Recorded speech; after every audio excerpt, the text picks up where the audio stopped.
అందరికీ నమస్కారం. నేను మీ Dilip, daring star YouTube channel. Thumbnail చూశారు కదా, పవన్ కళ్యాణ్ ఫ్యాన్స్కి ఒక గుడ్ న్యూస్. ఈ మధ్యన పవన్ కళ్యాణ్ గారి ఫ్యాన్స్కి చాలా గుడ్ న్యూస్ వస్తున్నాయి.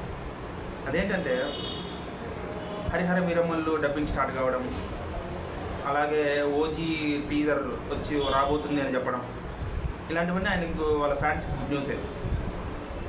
ఇకపోతే నేను కొత్తగా చెప్పబోతున్న న్యూస్ ఏంటంటే, పవన్ కళ్యాణ్ గారు లేటెస్ట్గా ఒక తమిళ ఛానల్కి ఇంటర్వ్యూ ఇస్తూ ఒక మాట చెప్పారు.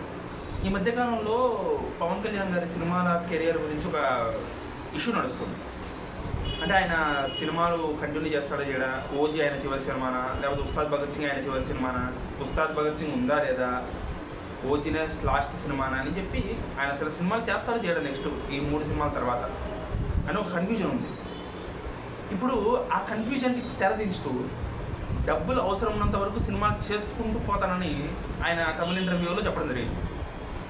సో ఆయన చెప్పిన దాంతో మనం గమనిస్తే ఆయనైతే సినిమాలు ఆపడు. ఓజీ ఉస్తాద్ భగత్ సింగ్ తర్వాత కూడా సినిమాలు చేస్తాడు, కానీ టైం పడుతుంది. ఈ పొలిటిక్స్ అన్ని వ్యవహారాలను చూసుకుంటూ డబ్బులు అవసరమైనప్పుడు సినిమాలు చేసుకుంటూ వెళ్ళాలి. కాబట్టి మిగతా హీరోల రెగ్యులర్గా సినిమాలు అయితే చేయడు, కానీ సినిమాలు అయితే చేస్తాడు. సంవత్సరానికి ఒక సినిమా వచ్చే అవకాశం కూడా లేదు. 2 సంవత్సరాలకు ఒక సినిమా మ్యాక్సిమం అనుకోవడం. ఖచ్చితంగా 2 సంవత్సరాలకు ఒక సినిమా అయితే దింపుతాడు.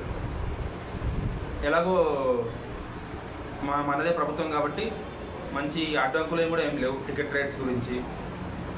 కాబట్టి నెక్స్ట్ 29 ఎన్నికల్లో కూడా మనమే గెలిస్తే, పవన్ కళ్యాణ్ గారు జనసేన, టీడీపీ, బీజేపీ కూటమి గెలిస్తే ఆయన సినిమాలకి 7గా ఉండదు. ఖచ్చితంగా సినిమాలు అయితే వస్తాయి, కానీ టైం పడుతుంది. ఒక్కొక్క సినిమాకి మినిమం 2 years గ్యాప్ అయితే ఉంటుంది ఆయనకున్న బిజీ షెడ్యూల్కి. సో ఫ్యాన్స్ అందరికైతే ఇది మంచి విషయం. ఇంకా ఆయనకు పొలిటికల్గా చేసిన కామెంట్స్ గురించి నెక్స్ట్ ఇంకో వీడియో చేస్తాను. ఇది సినిమాకి సంబంధించింది మాత్రమే. పొలిటికల్గా చేసే కామెంట్స్ గురించి నెక్స్ట్ మీకు తెలుసుకోవాలనుకుంటే మా ఛానల్ సబ్స్క్రైబ్ చేసి, షేర్ చేసి, లైక్ చేసి సపోర్ట్ చేయండి. Thank you very much.